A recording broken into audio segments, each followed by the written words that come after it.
So I don't know about you, but like I've always been interested in trying to figure out where I could live other than Canada. Like I don't know if it's because maybe my family immigrated from Nigeria and we came to Canada, but this cold weather like gets to me after some time, and I live in like one of the warmest part of Canada, which is British Columbia.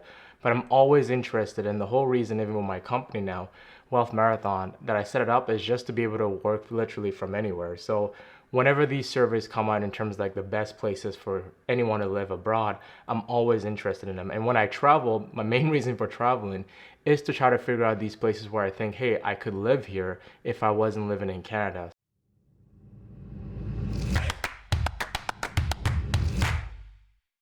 Today we have a list. These are the top places to live abroad, and I think these would be a good places if you're a Canadian to also live abroad. So let's get into the list and let me give my thoughts on some of these areas that they've listed as the top places for people to live in, and then give a Canadian context in terms of how I would view these places and what I think of them. So let's get into it. So the first place that they have, I mean, this is a top 10 list, but like I'm just gonna do the top 5 because just to kind of make the video a little bit shorter, but basically they have 10 lists in here. So I'm gonna start at number 5 and kind of work our way down to number 1, and then kind of give my context in terms of how I view it from a Canadian perspective to see if this is a place that I would consider living at. So number 5 here, they start with Costa Rica. And I think there's a lot of good stuff that they say about Costa Rica. Personally, I haven't really looked at Costa Rica. I know it's in South America area, right? Like just to make sure, yeah, I think it is. But it's in South America. Hey guys, just stopping the video here because I need to make a little quick correction here because apparently my geography is not as good as I thought it was when I was filming it. So just want to make a quick correction here. So Costa Rica as well as Panama, those are located in Central America. So I was saying South America. So as you watch the video, just keep that in mind because these are in Central America, not South America. Anyhow, back to the video. So I like that the fact that it's warm, which is great. The article itself also states that, there's a lot of people that are immigrating here, particularly foreigners. So again, that's a good thing if you're Canadian. You want to be in a place because in Canada we're multicultural. So it's nice to be in a place where there's lots of different peoples that are going to be staying there. It's going to make you feel more comfortable in terms of being able to make friends and make new relationships in the new country that you're in that you haven't lived or grown up in itself. Other things going well for Costa Rica. It looks here in terms of the healthcare system, they've got two healthcare systems. So they've got a public and a private. So that's good. That's one of the big things. If you're going to go in a country, you want to make sure, their health system actually is adequate enough to deal with any challenges you may have while you're abroad. You don't want to be living somewhere that's like super, wonderful in terms of climate, but like when you get hurt, like you can't do anything. So I think that's good that they've got a good public system, health system that they're mentioning here. The other thing, it seems like their government is also pretty stable, is what they're saying in this article here. The other thing that they mentioned here, which is a great thing, they said it looks like a couple to be able to live comfortably in Costa Rica. They're saying that this is going to be about $2,500 to $3,000 a month. From just the Canadian context, $2,500, $3,000 is going to work out to just be just over 3,300 to 4,000 Canadian per month. So that's quite a bit of money, but I'm going to guess here again, if you're in Costa Rica, that $3,300 to $4,000 is going to go way further in Costa Rica than it would in Canada. Like, just to give you an idea, to rent an apartment in Vancouver, a 2-bedroom apartment, you're already looking at probably $2,500. That's just your rent. So if they're saying that, you can live a very comfortable life as a couple, $2,500 to $3,000, that includes like your housing, air conditioning, groceries, entertainment, transportation, healthcare. That's pretty good. Like from a Canadian context, that's pretty good to be able to pay, $3,500 to $4,000 a month and have everything that you need basically covered in that monthly expense. So that's good. What else they say about Costa Rica here? I think that's pretty much it for Costa Rica. I mean, like I said, the one thing I think it's great about Costa Rica is like it's a warm climate. So I think if you're coming from Canada, this is fantastic. I mean, you have a warm climate for any of us is in Canada. The minute you bring up warm, like we're already sold, right? So I think it's good. The cost of living seems to be pretty good. I like the fact that there's a lot of foreigners in there, so which means you're gonna get a nice diversity of cultures, which is again gonna be good if you're coming from Canada. So that's good. Let's move on. So number 4 is Ecuador, and honestly, I don't know much about Ecuador to be honest with you guys. I knew it was in South America. I think the article was saying here that people thought it was in Africa, like. Not in Africa, guys, but maybe because I'm from Africa, I know that's not in there. But yeah, it's South America again. Lots of good things. Let's see what the article says here. So the article says Again, it's got lots of people. It's really affordable in terms of cost of living is a big thing. So let's get down to how much are they roughly saying you can live comfortably in Ecuador. So it looks like the cost of living is somewhere between 1,500 to 18,000 a month is what they're saying, depending on your location. So it sounds like, if you're in a more premium location, then you're probably gonna be spending a little bit more. But it sounds like you can get somewhere between, like I said, 1,500 to 1,800. So just from a Canadian context, if we're converting that today in Canadian dollars, that's gonna work out to about $2,000 to just over $2,500, or just shy of 2,500 Canadian. So that's not bad at all, right? You get good weather, you got a really low cost of living, and again, because really low cost of living, that 1,500 to 1,800, or that 2,000 to 2,500 Canadian, that's going to include like all your costs of housing, entertainment, transportation, healthcare. So I think for just a cost factor compared to Costa Rica, Ecuador seems like a better bang for your buck. So that's definitely one I would keep on there. Just for these two places, Costa Rica and Ecuador, there's no direct flight that I see from Vancouver. Again, it wouldn't matter if you're retiring, you're probably just gonna go there and then you're gonna stay there. Or if you're gonna be doing like a 6 month kind of in one place and then 6 months back in Canada, that wouldn't matter anyways. But just a little tidbit there, there's not direct flight from Vancouver anyways. It says that they've got great beaches in Ecuador, which obviously, the weather is really good. So it sounds like it's a good area. It sounds like it's a better cost of living in terms of cost savings compared to Costa Rica. So yeah, I think that's another good spot. I personally, I don't know much about Ecuador, so I think I would have to spend more time to figure if there's more activities for you to do in Ecuador. I'm sure there is. I'm not familiar with that area in particular, and I haven't really studied these two areas in terms of just looking for retirement. When I go traveling, South America actually has been a place that I've always wanted to go to, but during the whole Zika thing, like I wasn't able to go because I wanted to go to Brazil and Argentina just to get a flavor of South America, but I wasn't able to do it because of that whole thing. So I haven't been to that part of the world yet, but it's definitely on my top list of places that I want to go because again, these places have really rich culture and they have beautiful weather and beautiful people, and I want to kind of immerse myself and see if that's a place that I can see myself staying for a prolonged period of time. So yeah, Costa Rica and Ecuador at number 4. So let's go number 3. So number 3 is Panama. Panama has actually been a place that it's like I've heard over and over, and there's a fellow YouTuber that I watch, Passport Heavy, and he's done a lot of video up in the Panama area, so it's really got me interested in Panama. But I've actually wanted to go Panama for a long time. I haven't made it hasn't lined up yet, but it is on my list to actually go because I think when I see videos on Panama or documentary on Panama, I think it's a city that would actually work for me. But let's see what the article says here. So the article says great healthcare, which is great. Best doctors and hospitals in Latin America. So that's awesome. Like I said, guys, if you're gonna live somewhere that's other than Canada, you want to think about things such as like safety, healthcare, make sure the cost of living is much lower than it would be in Canada. So that's a great thing to hear, that's got good healthcare system. Weather is obviously good, which is a plus, right? That's the main reason you want to go in these places. You want to make sure you get good weather compared to shoveling snow, when you're back home in Canada, right? So when it comes to living cost, it looks like they're saying here that you can comfortably have a good living around $2,700 a month. Again, that cost would probably include everything, right? Your housing, healthcare, food, entertainment. So 2,700 is what they're looking at. So if we're doing just a quick conversion on there, we're looking at roughly 3,600 Canadian right now. So that's not bad. Like I said, if you're comparing it to Vancouver, so to be able to get all your living expenses covered in terms of housing, entertainment, healthcare, all for basically 3,600 Canadian, sign me up, and beautiful weather with no snow or no constant rain. Like, hey, sign me up. The other thing they didn't mention about Panama is it said that they don't have any hurricanes. So that's a plus, because normally when you go to these parts in terms of if you're going to like South America or any Caribbean place, you have to worry about like they have hurricane season. So that's a huge plus for me that there's no hurricane in Panama, or risk of hurricane. So that's pretty sweet. I think that's a place definitely I do want to check out, because I think, like I said, it seems like a really good developing country. It seems like they've got a lot of good things going on. So that's a place I definitely want to go visit. and check it out and see if it's a place where I think the city vibes with kind of my lifestyle and what I would like to do in that city itself. So let's go on to number two. So number two is Mexico. Now, Mexico, obviously, if you're in Canada, you're probably familiar with it. I actually have never been to Mexico. I don't know why. I just haven't had an itch to go to Mexico.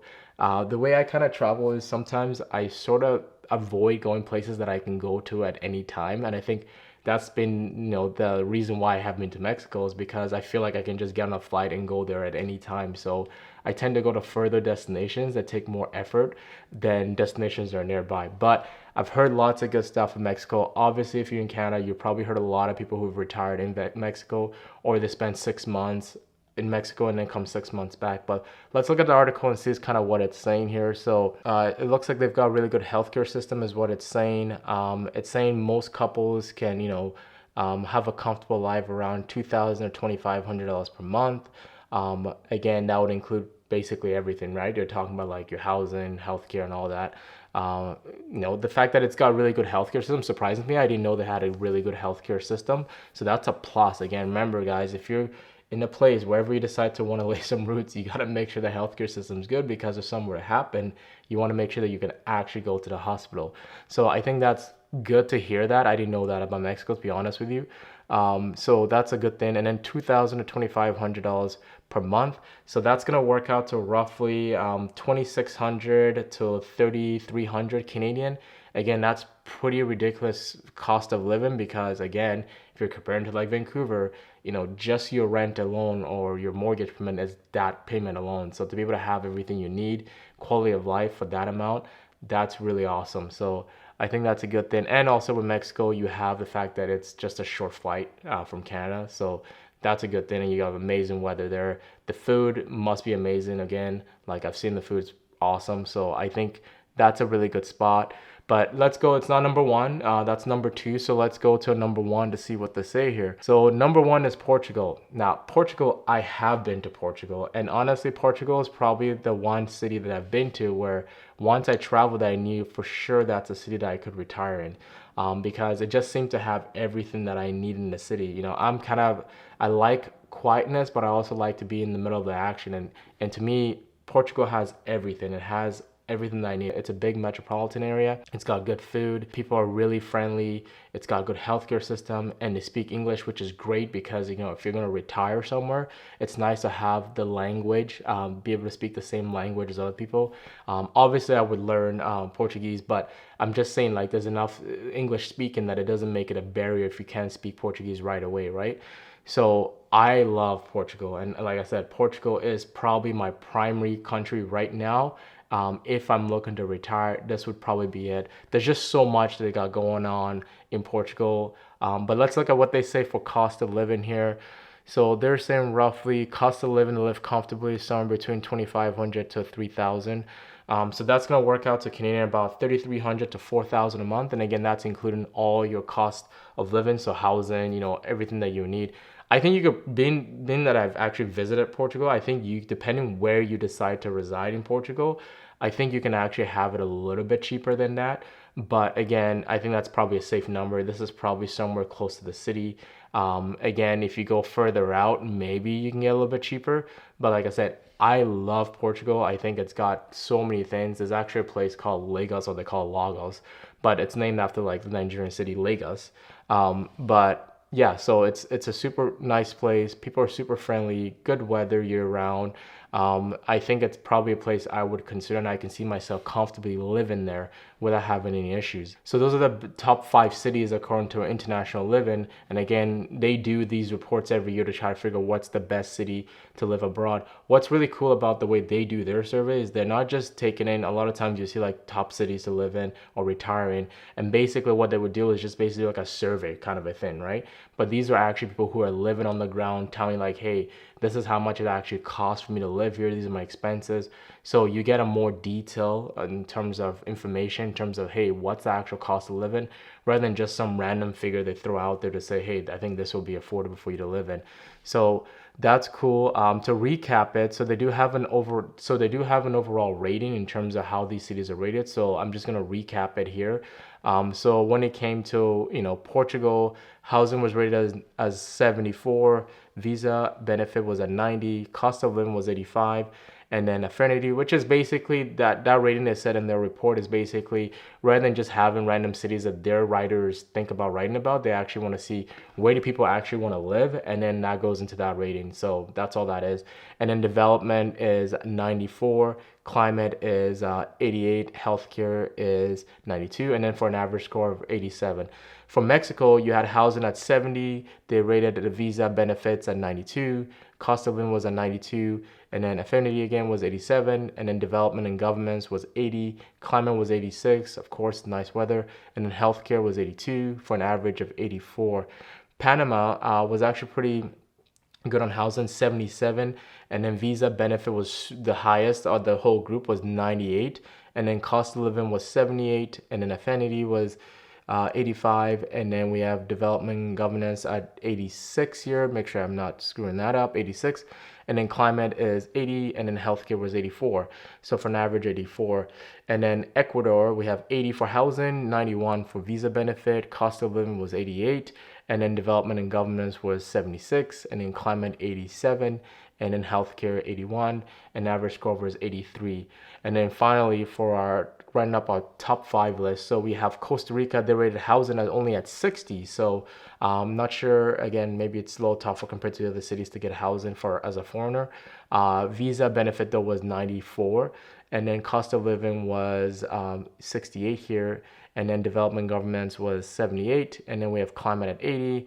Healthcare was 91, so just below Portugal. So that's pretty good. If you're getting, Costa Rica seems to have a lot of stuff. And again, for me, I would think healthcare is really important.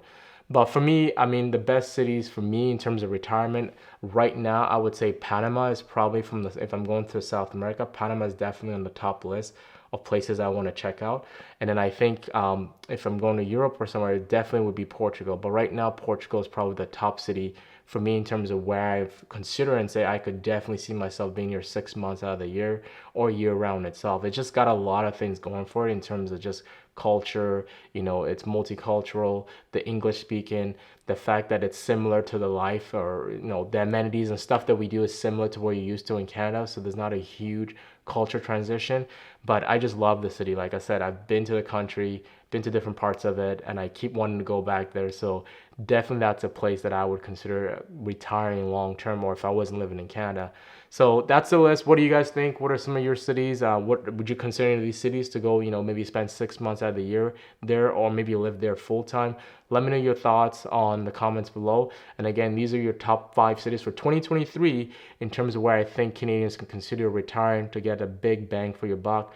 Again, the one final thing I would say on this is just keep in mind when it comes to these lists, sort of like companies, basically what you're trying to do is find a place that, it's safe, obviously, has good healthcare, good food, good vibe, whatever it is that fits you. But at the end of the day, what you're trying to do is find a place in which your dollar is going to go further compared to you staying in your own country, right? So that's why, see the top cities, you're going to see that a lot of top cities here in South America, because they typically will have a lower cost of living, which means that, again, your dollar is going to go way further there, right? Compared to, say, like a Portugal, where you're kind of dealing with the euro currency, so your dollar may not go as far. But with Portugal, what you get there is, like, I think a different style of life. You get a slower pace of life, you get more culture involved in it. So I think that's what you need to keep in mind. At the end of the day, you're trying to find places where your dollar can go further than what it would be, say, if you just stayed in Canada. So let me know what you think about. Those are the top 5 cities that I think Canadians should consider retiring in 2023. And again, I'll keep doing an update list on this maybe in the future, just to see what changes and what cities maybe get moved up, again, moved down. But those are definitely, those are cities that I would consider living in. Pretty much the only city I wouldn't maybe consider living in right now, Ecuador, just because I don't know very much about it. But I'm sure if I did learn and go visit it, that's what I would do. And by the way, if you're considering these cities, or you think it might be a city for you to maybe down the road retire, I would encourage you to travel these places, right? Travel to these places while you're younger. That way you can start getting a flavor for what that city is, what you like about it, what you don't like about it, before you actually commit to maybe remote work there, or maybe you decide to retire there itself, and then you kind of find out you don't really like it. So that's all I've got for you guys on this video. Hope you guys found this video informative and helpful. And if you did, do me a huge favor, make sure you like the video, and of course make sure you subscribe if you haven't already subscribed. If you're interested in the merch, guys, guys, make sure you check out the link in the description. And as always, I'll catch you guys in the next video.